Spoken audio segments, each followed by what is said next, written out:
Hi there and welcome to the Singing Community of Choirs video tutorials. And these videos are going to be trying to develop your musicianship and your understanding of how notes work, whether that be rhythm or pitch or a combination of the two, which ultimately will really help when we get back to rehearsals, because music education is very much at the heart of what we do at SC Choirs. So, as you can see from the board behind me, I've got a selection of different notes and I've got 4 heartbeats as well.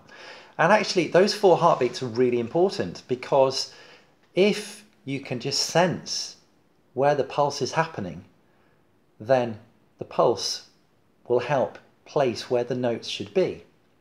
So if we just practice first of all doing some simple heartbeats in groups of 4s like this. 1, 2, 3, 4. 1, 2, 3, 4. You can join in. 1, 2, 3, 4. 1, 2, 3, 4.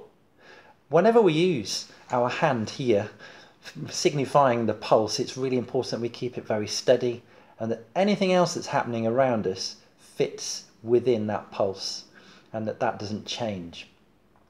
So, from pulse to rhythm, the rhythm is where we have the patterns that are formed from the different notes that sit around the pulse itself.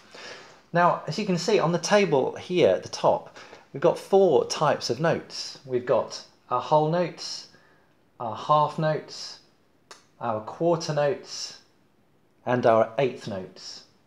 And when you put them into kind of like a little fraction wall really at the top there, you can kind of see how those notes relate to each other. Now some of you might have other names for these notes, and that's absolutely fine, but for the purpose of these videos for now, we will call them whole, half, quarter and eighth notes, because I think that will help us understand the length of the notes if we forget the names. So on the other side you can see that we've got these 4 heartbeats, and then underneath we've got a range of different notation patterns. So for these patterns we're just going to look at quarter notes and eighth notes, because these are really easy to feel and they're easy to actually fit around the pulse. So what I'm going to do first of all is I am going to clap each of these rhythms, and then I want you to clap them back at home. Okay, what couldn't be easier? So here goes with the first one. Ta, ta, ta, ta. Ta, ti, ti, ta, ta. Ti, ti, ta, ti, ti, ta. Ti, ti, ti, ti, ta, ta.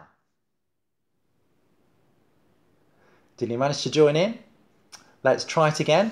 1 line at a time. So my turn, your turn. Ta, ta, ta, ta. Ta, ti, ti, ta, ta. Ti, ti, ta, ti, ti, ta. Ti, ti, ti, ti, ta, ta. Good, well done. Now let's see if we can do the same thing. This time we're going to keep the pulse against our heartbeat like we did at the beginning of the session, and we're going to say the rhythmic patterns, so we can feel the rhythm with our mouths but feel the pulse with our hands, 2 different things at the same time. So again, my turn, your turn. Ta, ta, ta, ta. Ta, ti, ti, ta, ta. Ti, ti, ta, ti, ti, ta. Ti, ti, ti, ti, ta, ta. Good, well done. Now what we're going to do is we're going to do the whole thing from top to bottom. First of all, we're going to clap and say the patterns, and then we're going to do it one more time, and we're going to do the pulse with our hands, and we're going to say the rhythm. So we just get a sense of the difference between pulse and rhythm. So after 4, let's start clapping the patterns from the beginning all the way down to the bottom. 1, 2, 3, 4. Ta, ta, ta, ta, ta, ti, ti, ta, ta, ti, ti, ta, ti, ti, ta, ti, ti, ti, ti, ta, ta, ta, ta, ta, ta, ta, ti, ti, ta, ta, ti, ti, ta, ti, ti, ta, ti, ti, ti, ti, ta, ta. That's excellent. And now we're going to just play a little bit of a game. I'm going to remove this part of the board and we're going to actually put up there a little game for us to finish this session with. So here we go. And now, as if by magic, we have a grid that has appeared here. Now, this is a grid for us to spot what we're hearing and working out what it would look like written down.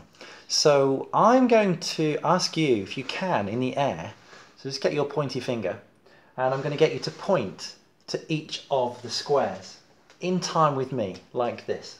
After 2, 1, 2.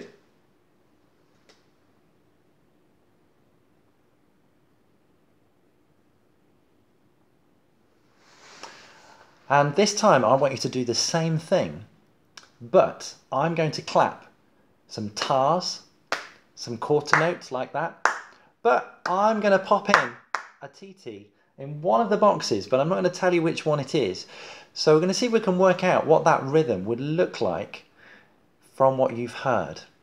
So only one box will have a TT in it, all of the others will have tar. So get your pointy finger ready from the beginning. After 2, 1, 2.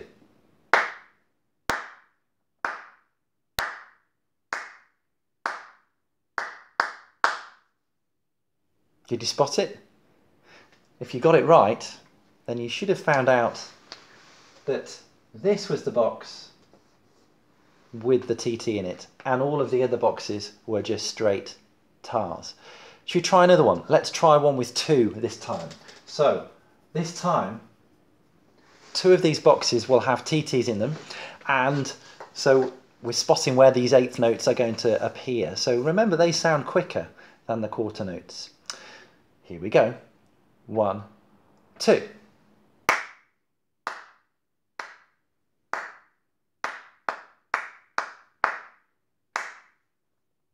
Did you get it? So I'll do it one more time, just so that you've absolutely got it. Here we go again.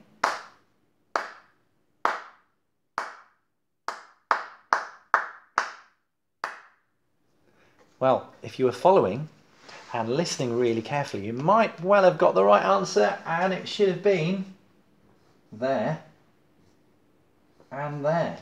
Actually, they happened all at the same time, next to each other. So I hope you managed to spot the TTs and that we were accurately following the rhythm earlier on. And next video will be all about looking at some slightly different note lengths that we can extend our knowledge with. So thanks for listening. Bye for now.